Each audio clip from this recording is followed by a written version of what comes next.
Hello everyone, कैसे हैं आप सब। एक बार पुनः शिव कोचिंग क्लासेस पर स्वागत है। उम्मीद करता हूं आप सब अच्छे होंगे, मस्त होंगे, बेहतर होंगे, आपकी पढ़ाई बेहतर चल रही होगी। आज हम बात करेंगे बच्चों क्लास 11 फिजिक्स में स्मॉल जी और कैपिटल जी में अंतर।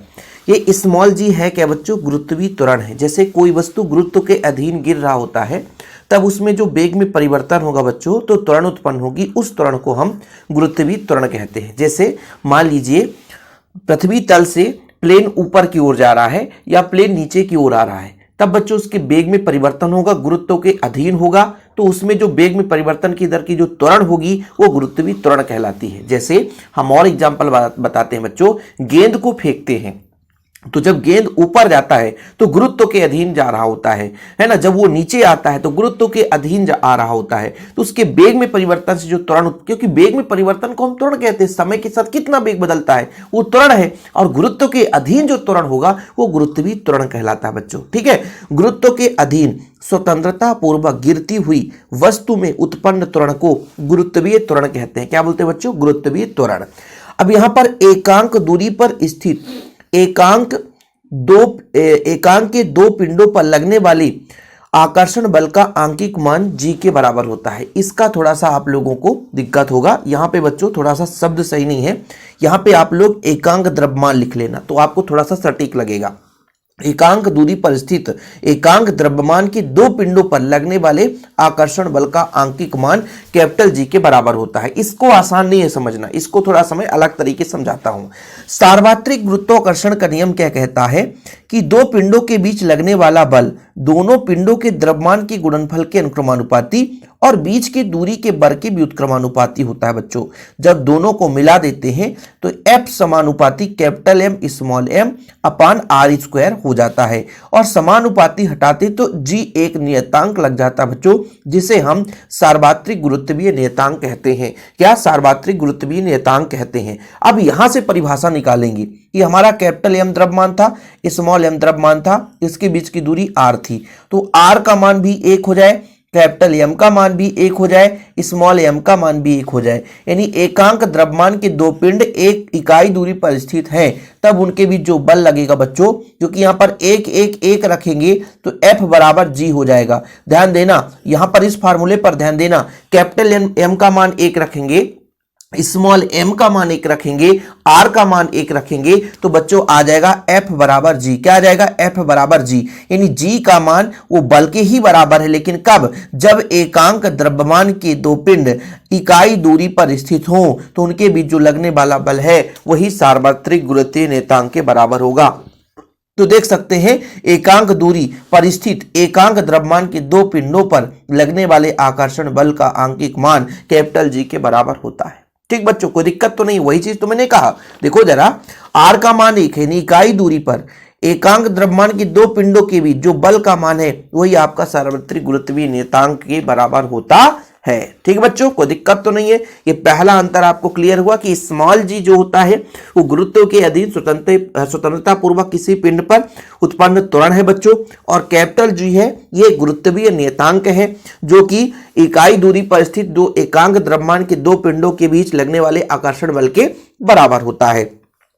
जो कैपिटल जी है बच्चों, इसका मान भिन्न भिन्न स्थानों पर भिन्न भिन्न होता है। जैसे ध्रुवों पर भिन्न होता है, भूमध्य रेखा पर भिन्न भिन्न रहेगा, मतलब हर जगह पर इसके क्योंकि देखो जो स्मॉल जी होता है वो पृथ्वी के आकर्षण बल पर निर्भर करता है, कितना तेजी से आकर्षित कर रहा है। ध्रुव पर इसका वैल्यू बदल जाता है, मध्य में अलग हो जाता है, लेकिन बच्चों कैपिटल जी का मान है, इसका मान हर जगह समान रहता है। और इसका ऑब्जेक्टिव में कई बार क्वेश्चन पूछा गया है, इसका मान कितना होता है? तो 6.67 गुणे 10 घात -11 न्यूटन मीटर स्क्वायर प्रति किलोग्राम स्क्वायर। लिख लेना बच्चों, लिख लेना इसको, न्यूटन मीटर स्क्वायर प्रति किलोग्राम स्क्वायर। ये बहुत बार पूछा गया है। कैपिटल जी का मान 6.67 गुणे 10 घात -11 न्यूटन मीटर स्क्वायर प्रति किलोग्राम स्क्वायर। यदि प्रति ना लिखा रहता तो न्यूटन मीटर स्क्वायर किलोग्राम का पावर -2 होता। ध्यान रखना बच्चों थोड़ा सा आप लोग, ठीक है? कोई दिक्कत तो नहीं है? तो आप लोग इसका मात्रक याद रखिएगा। तो कैपिटल जी का मान जो है समस्त स्थानों पर बच्चों एक समान रहता है। अगला नंबर देखिए बच्चों, इसका मात्रक मीटर पर सेकेंड स्क्वायर होता है, इसका न्यूटन मीटर स्क्वायर प्रति किलोग्राम स्क्वायर बताया ना, ये मात्रक है, ये बिल्कुल ऑब्जेक्टिव क्वेश्चन में पूछा जाता है, इसको नोट कर ही लेना आप लोग। यह एक सदिश राशि है, जहां भी त्वरण शब्द आएगा वो सदिश रहेगा ही बच्चों, लेकिन ये एक अदिश राशि है, ये एक अदिश राशि है, ठीक है।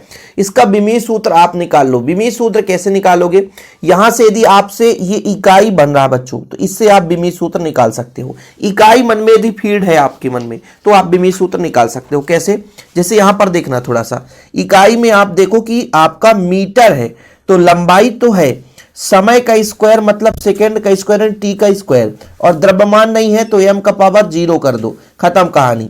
और इसमें बच्चों न्यूटन मीटर स्क्वायर प्रति किलोग्राम स्क्वायर, मतलब न्यूटन का मतलब है बच्चों बल, बल का विमीय सूत्र कितना ये आपको लगाना पड़ेगा।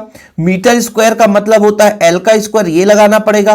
प्रति किलोग्राम का स्क्वायर मतलब आपका ये एम का स्क्वायर लगाना पड़ेगा, प्रति में है ना बच्चों तो एम का स्क्वायर। अब बल का मान क्या होता है, बल बराबर क्या होता है, द्रव्यमान गुणे त्वरण, द्रव्यमान गुणे त्वरण, तो द्रव्यमान है गुणे त्वरण, भाई त्वरण भी होना चाहिए ना, त्वरण, तो त्वरण का क्या हो जाएगा, वेग बटे समय, और वेग बराबर दूरी बटे समय, तो L T power -2, L T power -2 ये आपका त्वरण है। किसी बच्चे से न बन रहा हो तो भाई याद कर लेना, ठीक है, ये चीज हो गया। और आपका एम का स्क्वायर, एक एम से एम कैंसिल हो जाएगा, एम ऊपर जाएगा तो माइनस लग जाएगा, एल का पावर 3 हो जाएगा, टी का पावर -2 हो जाएगा। ये होता बच्चों आपका इसका विमीय सूत्र। तो आपको यदि फार्मूला पता है, ठीक है, तो आसानी से विमीय सूत्र आसानी से निकाल सकते हो। देखो ना भाई, बल बराबर होता है द्रव्यमान गुणे त्वरण, त्वरण का विमीय सूत्र हो गया, द्रव्यमान का m होगा, त्वरण का होगा एल टी पावर -2, और आपका ये दूरी का स्क्वायर है ही है, एम, एक एम से एम कट गया, ऊपर जाएगा तो माइनस लग जाएगा, एक एल और 2 एल 3 एल हो गया, टी पावर -3 हो गया।